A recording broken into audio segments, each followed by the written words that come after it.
सोलापूर शहरांतर्गत असलेले होडगी रोड विमानतळ किती दिवस चालणार? सुरू झाल्यापासून एकदाही पूर्ण क्षमतेने प्रवासी उपलब्ध झाले नाहीत.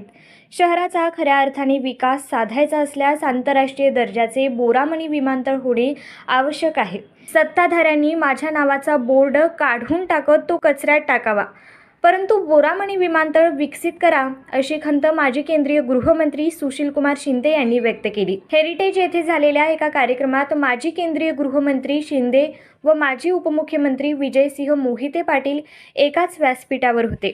शहर व जिल्ह्याच्या विकासावर ते बोलत होते. यावेळी शिंदे पुढे म्हणाले की निवडणुकीत जो विजयी मिळेल असे वाटते तो पाडला जातो. सोलापूरकरांनी मला सर्वसाधारण जागेवर 2दा खासदार केले, मात्र राखीव जागेवर माझा पराभव झाला.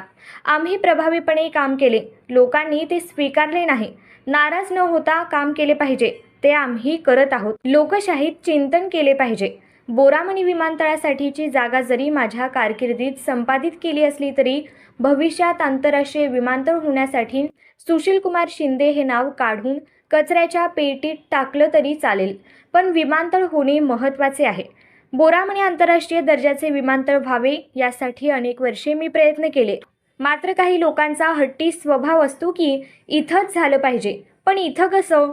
सोलापूर शहरांतर्गत असलेले होडगी रोड विमानतळ सध्या सुरू झाले आहे, पण ते किती दिवस टिकणार आहे? आतापर्यंत पूर्ण क्षमतेने प्रवासी उपलब्ध झाले नाहीत.